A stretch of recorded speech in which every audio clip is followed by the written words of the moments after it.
You do it? I shouldn't say anything. I don't know how this works. It should be just on now. I'm still here. I mean, if she hasn't started yet, that would make it make sense, but if she did, I don't know why we're not getting sound. Hey, Al?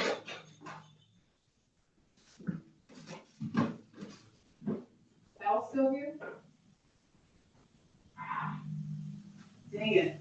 Actually, Gary, maybe you know, for some reason, it looks like they started the presentation, it's recording, but we're not hearing the sound. But I played the video before and got plenty of sound.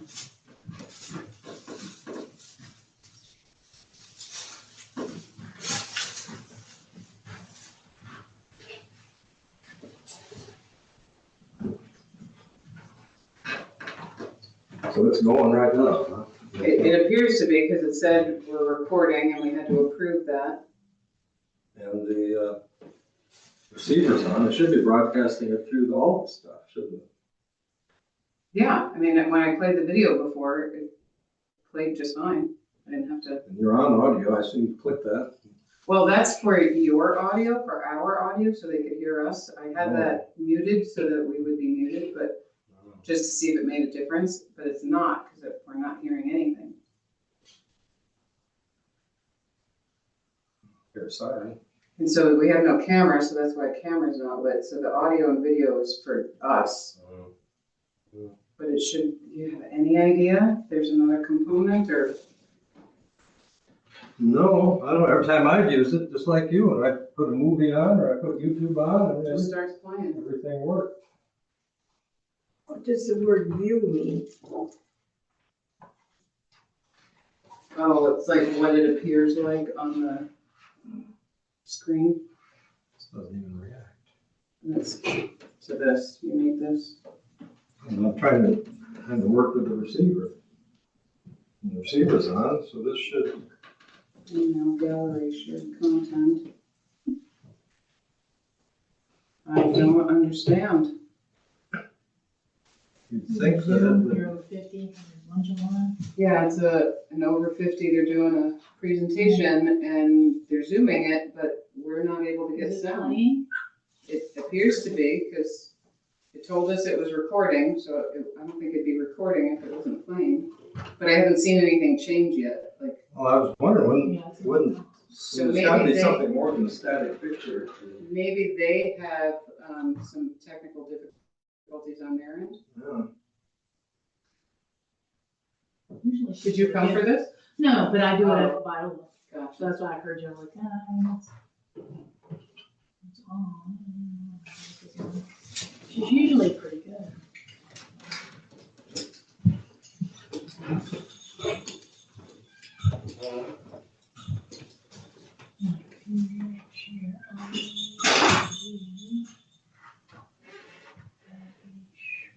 Screen.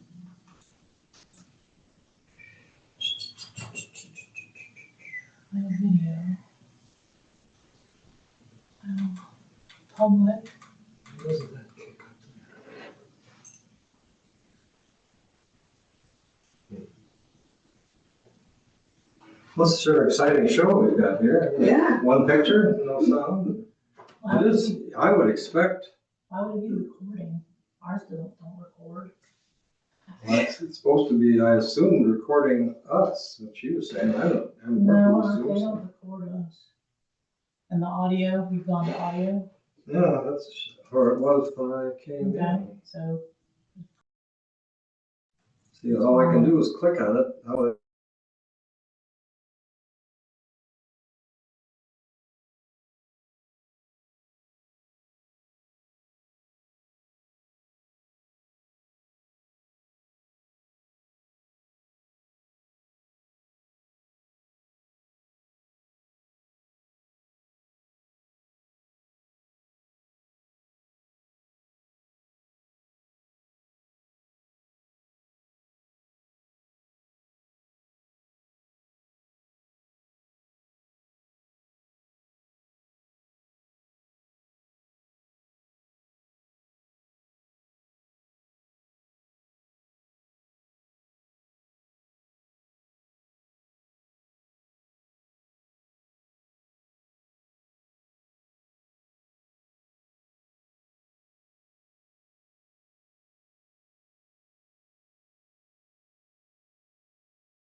Yeah, that's for our audio. How come we can't even bring the volume bar up?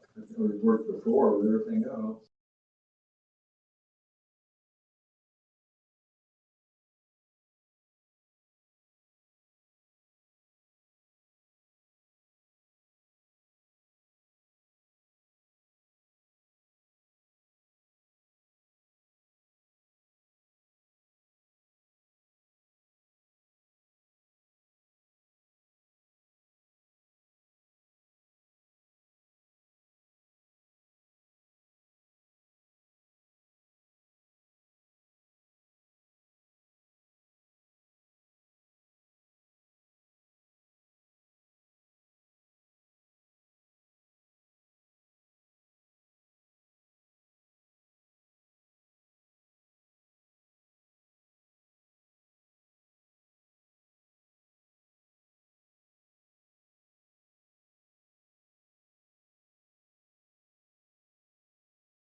See, it looks like Something's They're happening to your muted. record because you're recording it. It's not coming out. let's see if this is them. It's muted. Yeah, we always mute until the end of the program so you don't talk while the person's talking.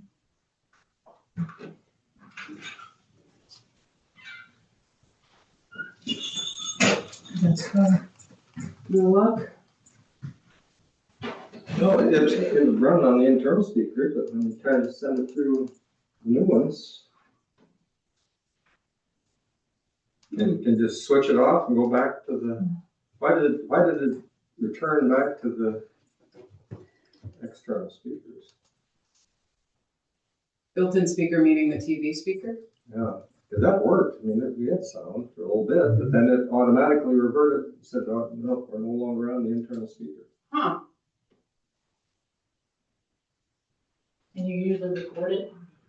You always record this recording? They do. Over 50 does. Because I think you're recording it right now. It said recording in progress. Right, and I think that's only informing you that you're being recorded. Like, so if you're on Zoom, Oh, I okay. think they're just getting your permission, Right. saying, yes, I know Zoom I'm being does that. recorded. We've never had that. Really? Yep, really.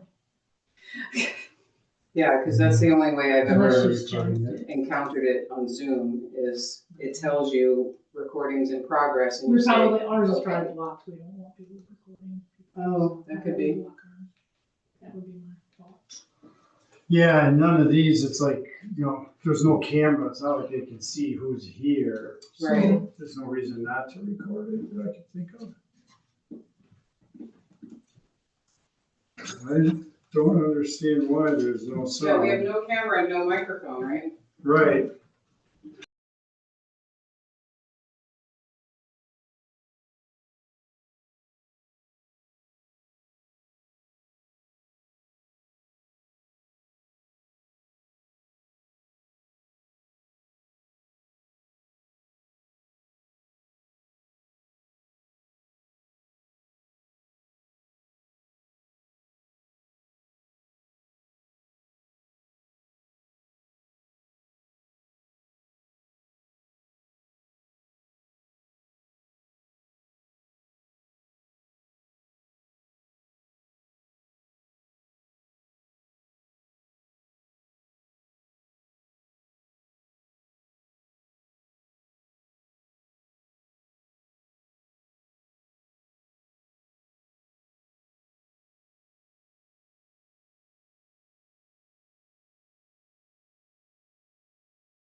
1933, then they connected on the north side of town, like where Crosse.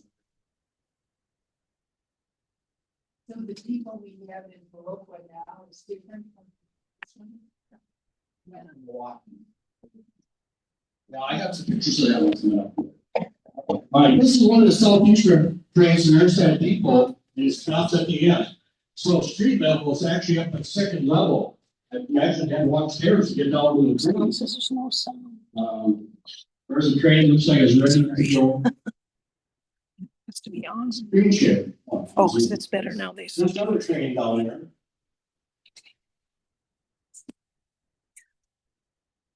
There's some interesting stories about snow up here. You see a snowplow. Trains got stuck between Westby and Viroqua and down Cashin relatively frequently. All the snow that's there it is. There's a distinct, I have something to put in here. The distinct boxcars they have, the Crosse Southeastern. And there's a couple of companies that make railroad models, and I have a model railroad. Of course, I had one of those cars, model railroad. So. Do any of those still exist? No. No. That would be cool. To make money, the Southeastern frequently had excursion trains. And they go out to a place called Camp Tate. I got a little bit about it there, and when we found out where it was, Tom took us out there, and it was a beautiful area right down in the valley there. And they have tents and all kinds of activities. And that's where this one is going. And they had enough passenger cars for all the people, so they put chairs on these sidecars. It was kind of interesting. Steam engines make a lot of smoke. If you pull that train, can you imagine how many people all dressed up what they would look like? So they put the engine on the back of the train and shove that train all the way. That's not too bad in the summertime, but you don't have to do that in the wintertime because of snow and ice and stuff. You'd probably be in the ditch pretty quick. I thought that was a pretty cool story. This is down in Chaseburg. It's only about the church Chaseburg. And they had circuses in Viroqua. And almost all of them came in on the Southeastern. I think I found one that came in on Milwaukee. For some reason, they liked the Southeastern. And that's a pretty good, some of them were in 3 sections. Now, the circus was so big, they have 3 trains. They call them section 1, 2, and 3, following each other. Because one engine couldn't bring all the cars at once, especially up the hill and stuff. So it's not the greatest picture, but boy, when I saw that, I said, wow.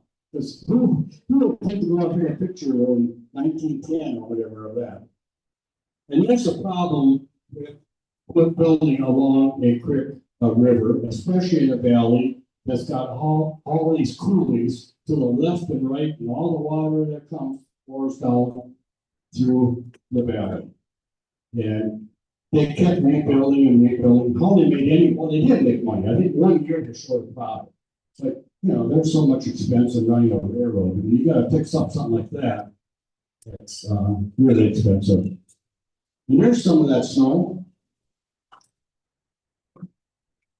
Frequently, a snowplow couldn't get through it. They would go to town and hire people from town, give them a shovel, and they actually had to shovel it out. So these pictures, when they're up on top there, they had to shovel from a channel that they made and get it up on top or haul it out to the end or something. That's when men were men and we're, I guess.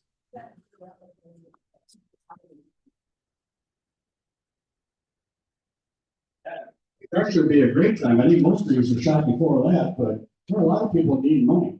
A little free money, you know. Maybe even some farmers that weren't busy in the winter time. They'll help shovel the train. Good question. This is a picture I got after the brook, and it's a water tower at Viroqua. Would have been a great picture.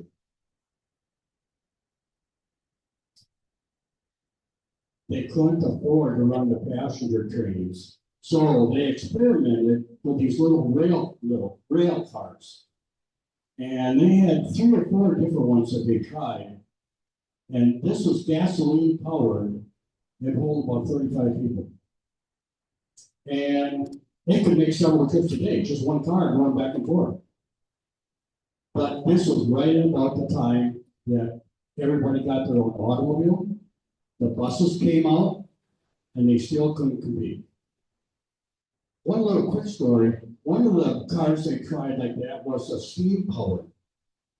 And we started across, and the picture in the book, all the women have white dresses on, the guys all dressed up. They got partway up that hill, and the boiler blew up. Set all over the place. It blew the engineer right out of the cab, if I recall. And he wasn't killed, but that was the first and last trip of that steam powered. Okay, now the book we're doing, I call the Viroqua branch, probably could have called it Stoddard branch. And some of you may remember seeing the orange and black engines. This is just outside of Cashin. Now, the hill coming up at 3.1%, almost everybody that's a rail fan talks about Cashin Hill. And it was steep. That's a train coming up Cashin Hill. That was 2.3%. It was still steep, but wasn't as steep as the Southeastern Railroad. Okay, there's the depot in Sparta. This is Leon. That's the depot that was at Leon. And really struggling for pictures, so if you know where we can find someone, and I have been in contact with Monroe Historical Society extensively. Nice guy, emailing and stuff. He's giving me, I think, everything he's got, but I need something from Leon. No. I'll tell you what, there's a map in my new book, but if you tell me to explain it right now, all these depots had a main track, and then you had what's called a house track, where they park there and unload and load and stuff like that with the freight. Well, we shipped at Melvina and Leon, they had stockyards. That was the biggest thing that was shipped out of there was stock. Arlyn, it's on the road that goes up to the Leon campground. Can't think of the name right now. Where it intersects with Kansas Avenue. Kansas? Kansas. Oh. Jager? I think it's Jackpot or Jackrail. This is a train coming up by Leon. You see it's going like right to a farm there. You see the animals. Fortunately, well, this railroad lasted until 81, but a lot of the railroad fans knew it was on borrowed time, so they went on and took pictures. And also at this time, film slides became accessible to the average person. I was scared of those cameras, those big ones with f-stops and ASAs. I didn't understand. When you have money, you have to go buy the film, you have to develop it. It only take one or two to save money. Now we got digital, you know, you pick the best one out. But there are going to be a lot of nice color pictures in the next book because I got several sources for those.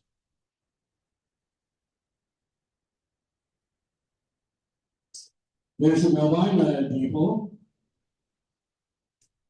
Look at all like Leon. All right, here's Cashin Hill. Tried to throw a couple of pictures in there. Little straight house, that thing, yes. Usually on railroads, when railroads get that steep, they usually go to lighter trains, whereas these tracks are 4 feet, 8.5 inches. They go to narrow gauge. I call them Colorado and stuff. And so they're smaller, the engines are smaller, the cars are smaller, and you don't need big curves and stuff like that. So, but this is standard gauge. They gotta be tugging pretty good to go up that hill.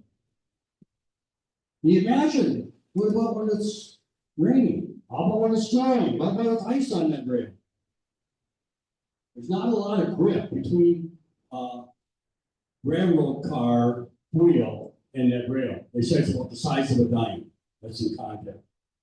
Now they do have one thing that's working. They have sandboxes. We pull a lever and sand goes down in front of the wheel. Gives it a little friction, something gripping in there. That helps a lot in rain and mist. There's coming down the hill. It's a cool shot. This is out of Pat Doran's book. I only threw it in there because I didn't see many times where they had 3 engines.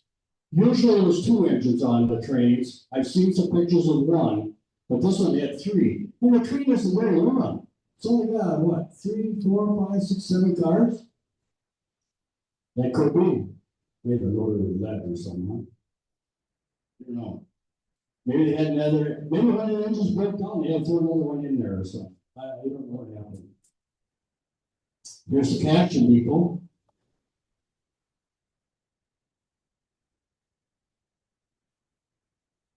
There's the train going through Cashin.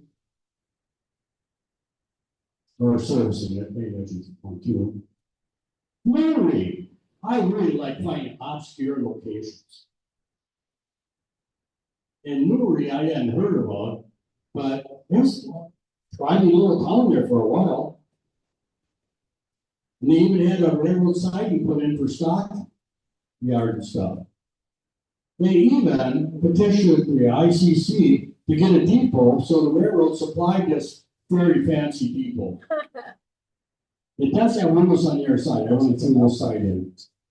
But it'd be nice to get a picture of that, but I don't know that we're going to find it. I think it was removed in 55, if I remember right.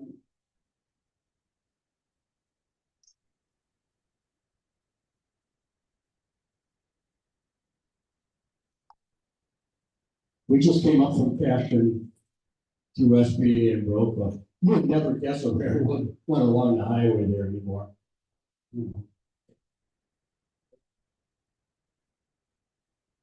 Some people told me last year, Mike, can you tell me that farm? Just outside of Murray, silo in the back is already in doctor's spot. The line school is just off to the right. The Murray school is just off to the right on that side. Okay. The Murray school is still. Now there's the Milwaukee Road depot in Westby.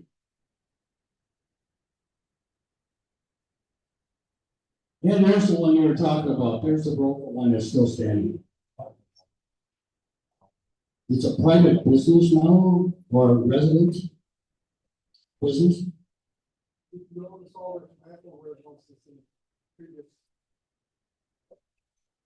I probably didn't point them out. Yeah, there's tobacco was popular.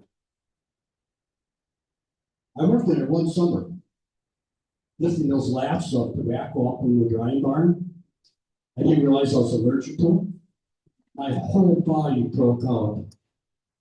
I was scratching and crying, I think, and I was about 18 years old. But it got me out of working in tobacco anymore. I don't smoke either.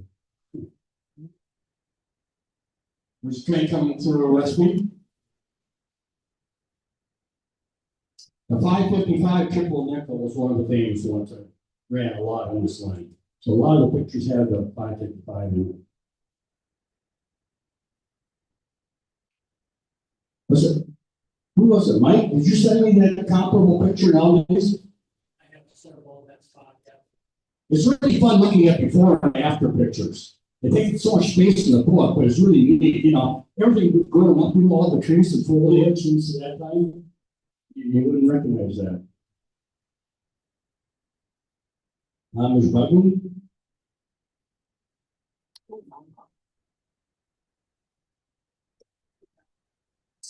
All right, that's a little story. I always learn something new when I do these books. So one of the most fascinating things to me was the poultry industry. So people would raise chickens, and they wanted to send it to Chicago, New York, or something. So the poultry buyer would advertise in the paper. This is out of the Viroqua paper, that they're going to bring a special poultry car town, and everybody would bring their chickens, and shoot, I didn't bring that letter. All right. And that's what the poultry car looked like. Yeah.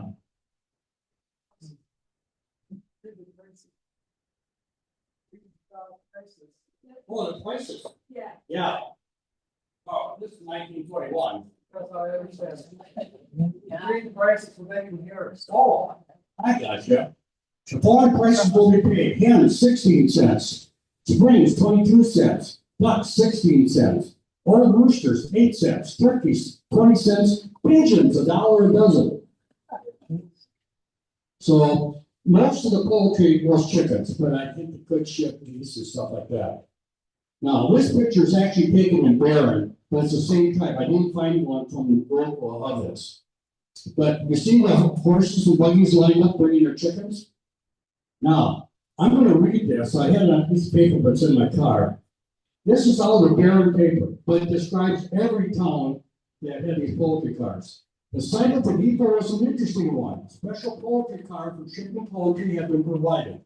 This car is arranged with coops on either side and with an aisle down the center of the car. The coops are 5 tiers high, and the car would full will hold 5,000 chickens. The farmers were lined up to wait for a turn at the car. As each man drove up, the chickens and coops in which they were brought were placed upon a scale and weighed.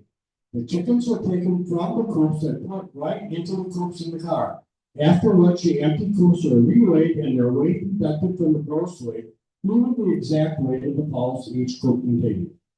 Weigh bills in the nature of an order or check were then made out to each farmer to be presented at the bank for payment.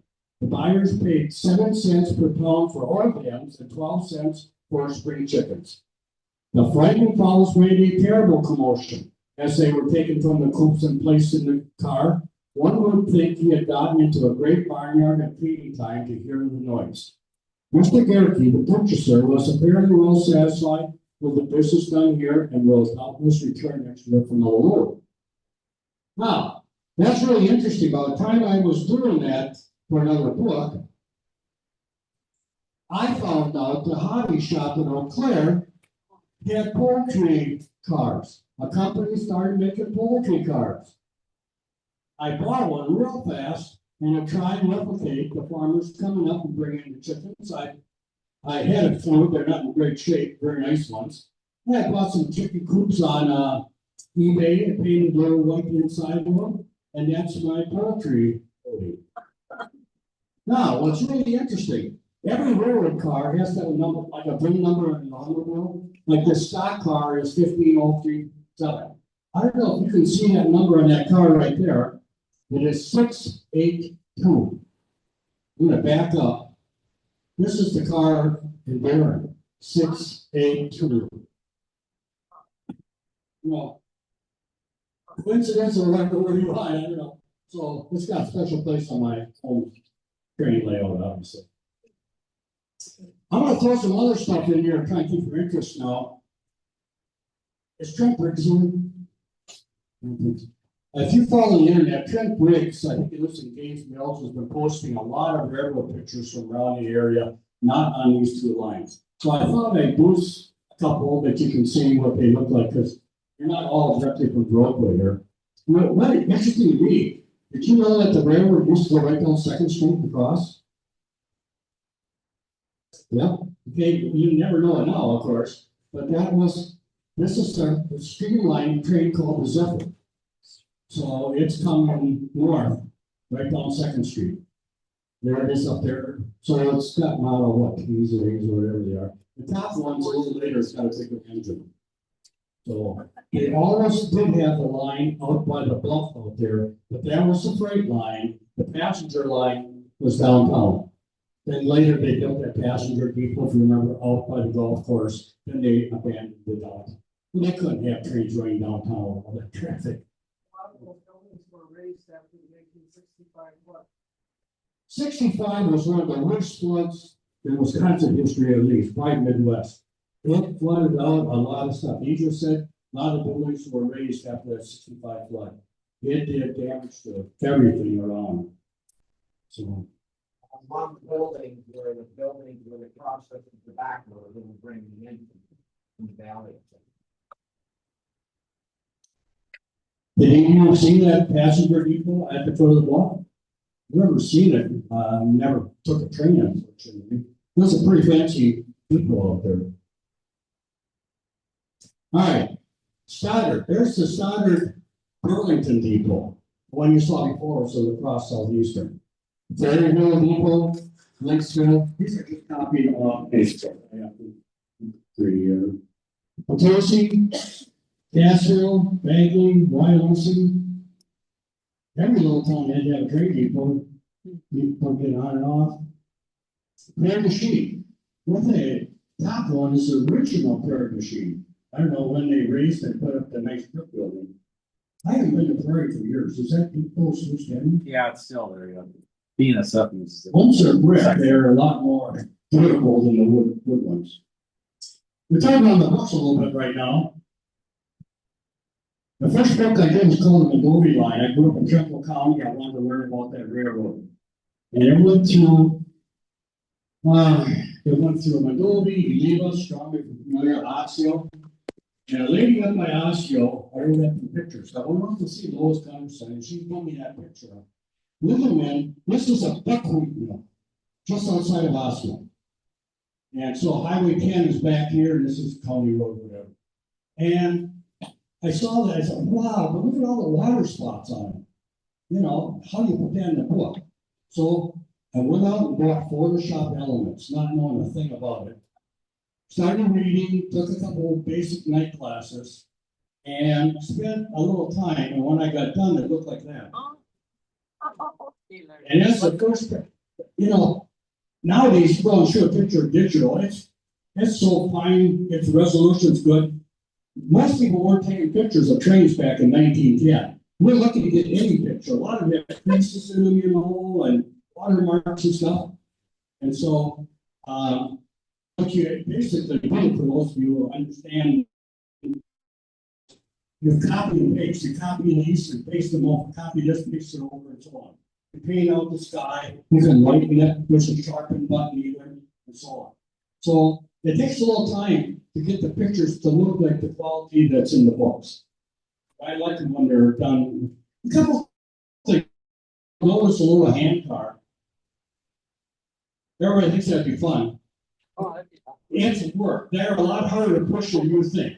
They're heavy, the gearing to get them going. You better have two men, boy, on it or something. But they look kind of neat. But the other thing is, nowadays, you come and there's the X that says railroad crossing. When railroad started, their signs were look out for the cars. Apparently, the drivers that are driving their car were supposed to look out for the railroad cars. So I see that a lot of vintage pictures, but it's kind of cool. There's a depot in Barron where I live. It's a brick building. And I did a book called The Blueberry Line. I wanted that book in there.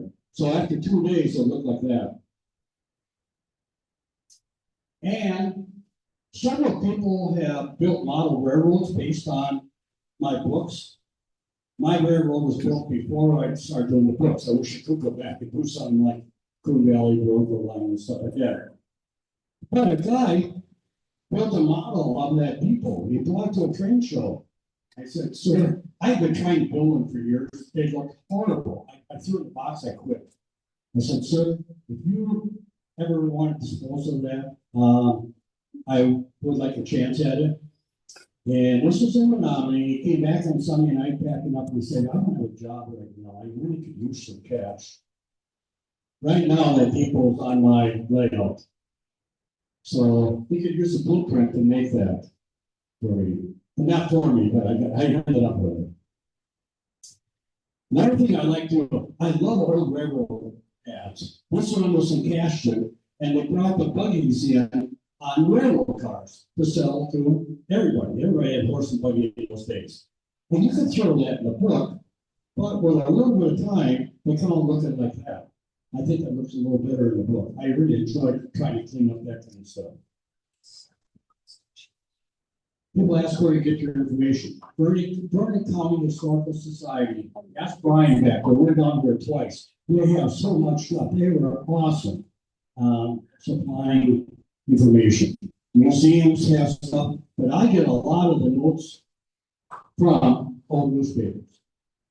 And so it's on a roll called, I call it microfilm. Some people call it microfiche.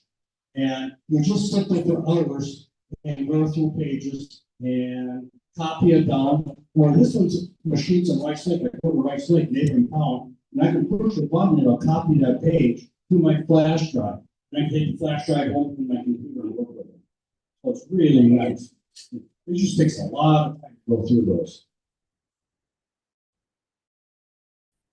I live in Barron, Wisconsin, in Barron County, and I'm a pretty active member of the Barron County Historical Society. There's a museum between Cameron and Barron. We have over 40 buildings. And I tried to put some flyers out. If you came late and made, I got one. If you ever want to take a little trip, you could spend a day plus going through all that. There's every kind of building. Some are vintage. There's a vintage schoolhouse, a vintage church, a vintage. 11 people live in that log cabin. The vintage jail from Dallas is there, and then a lot of new buildings for farm machinery and stuff like that. But it'd be well worth your time if you're up in Barron County area. And some of the activities that go on there. In all my books, this was a Coon Valley. I do a history of the town. Basic history, who founded the town, when it was incorporated, and then add the railroad. When did the railroad come? When did they do that stuff? And of course, I try and get as many pictures as I can. And also, I did maps in there. So when you ask where the people was, hopefully you can see where the people was and stuff. Now, the book I did there is the 8th book. Milwaukee Line is the first book I did. The Triple Valley was a Milwaukee Road book. Ran from Wabasha up through Duran, Eau Claire, Triple Falls. Blueberry, most trains would stop and people would get off and pick blueberries, and when the train came back, people would get on. There are a lot of blueberries in northern Wisconsin, especially after they logged off the white pine. Blueberries took off. So that's where I live. Everybody asks me about that. Cornell Line. Ran out from Cornell from Triple Falls to Cornell, Hannibal, Holcomb to little towns. Park Falls Line is now the Scoville Trail, for a trail rider. Ran from just north of Rice Lake up to Park Falls. Spring Valley Line ran from Woodville, just east of Hudson, down to some little towns. And the Ellsworth Line ran from Hudson down through Woodward Falls to Ellsworth. If you are interested in one of the Coon Valley Line books, they are $30, 150 pages, 215 pictures, 116 charts, and 27 maps. Includes sales tax. I have them in 2 different bindings. I have them in the spiral and the glue. Their books are exactly the same price. Most people like the spiral because you can open them flat, easy to read.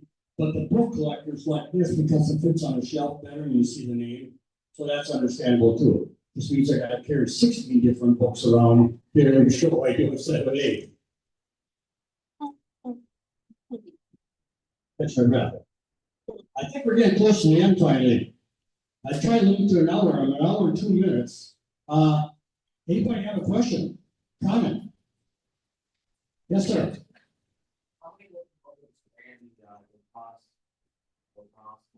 I have a little trouble. How many locomotives are what? Locomotives ran to lacrosse. 2 lacrosse? Yeah, line 2 lacrosse and Vernon. How many locomotives ran? How many do they own the Southeastern? Do they own like 8? Oh, how many engines do they have? Yeah. You buy my book and you'll know.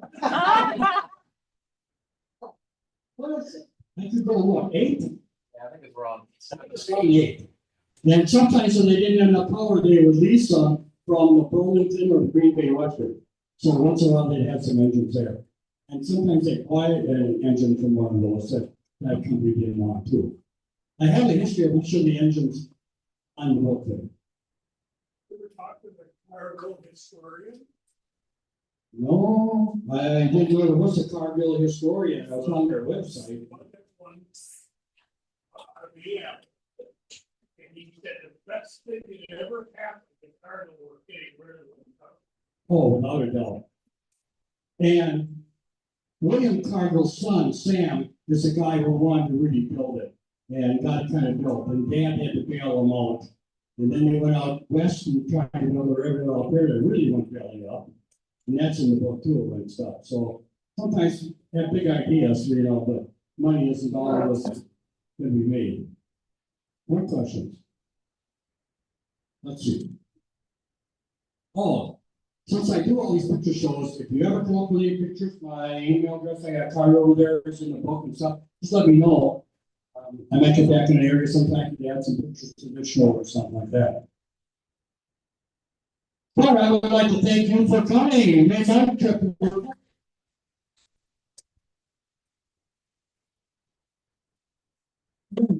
What's your thing over here, if you are interested? Question over here. Yeah, there will be plenty of time for questions. We'll get yours next. I just wanted to say thank you, everybody, for coming. I know he's going to be doing some signings, and he's got his books over there, and to have personal questions, but I'll let you obviously have your question answered. I just wanted to reiterate, the Vernon County Museum is the one you suggested? Did I get Yes. the name right? Vernon County, sometimes called the Pioneer Village. Yep, and there are flyers, a whole bunch over there, grab some. Okay, thank you. Round of applause, please.